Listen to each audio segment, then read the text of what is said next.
Hi everyone! Thank you for watching sa aking mga videos. Tara magluto tayo ng ginisang gulay or style pakbet.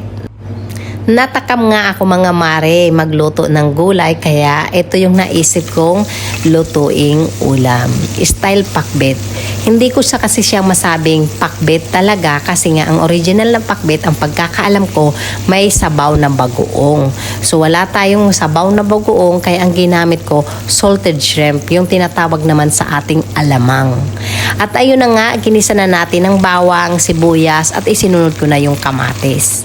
Ang gagawin ko mga mare, igigisa ko ng husto yung kamatis, yung medyo nagmamanti-mantika na siya, saka ko ngayon lalagyan ng alamang.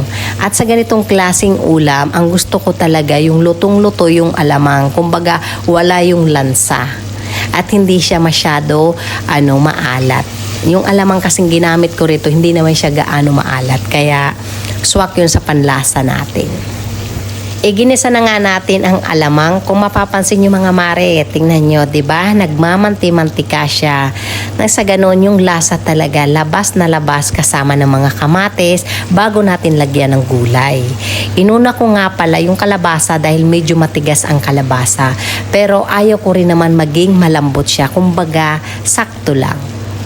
Halo-haloin lang natin hanggang sa manuot yung lasa ng alamang sa kalabasa. At pagkatapos nga natin halo-haloin, takpan natin, hayaan muna natin ng ilang minuto, saka natin ngayon isunod yung ibang gulay. Hinuna ko yung kalabasa dahil medyo matigas talaga siya. Ayan na nga, ilagay na natin ang sitaw, isunod na natin yung iba pang gulay, at yung pagkakaluto nito mga mare, mas okay yung half cook talaga. Ayan yung ampalaya at saka yung okra. Kunting halo-halo lang yan. Lagyan natin ng kunting tubig para hindi naman siya tuyot. At saka ngayon takpan natin ng ilang segundo. Nag-add nga pala tayo rito ng kunting soy sauce, oyster sauce, tsaka naglagay din ako rito ng black pepper. Yun lang ang ginamit kong pampalasa dito mga mare. Bukod dun sa alamang na iginisa natin kanina. Nawala nga sa isip ko kanina, isa ba yung talong doon sa mga gulay, pero okay lang naman din na ihabol natin dahil yung talong dito mga mare, madali din siyang maluto. Kumbaga, nagiging malagsa pag na-overcook naman siya. So, okay lang din naman na hinabol ko siya bandang huli. At ayan na nga mga mare, kung mapapansin nyo, may talong na siyang nadagdag. At yung pangsahog ko naman, dahil dito sa ibang bansa, ang baboy hindi siya ganong kasariwa kagaya sa atin. Kaya ang style ko, para hindi siya maamoy, ang ginagawa ko, i-fried ko muna siya bago ko siya isahog sa gulay.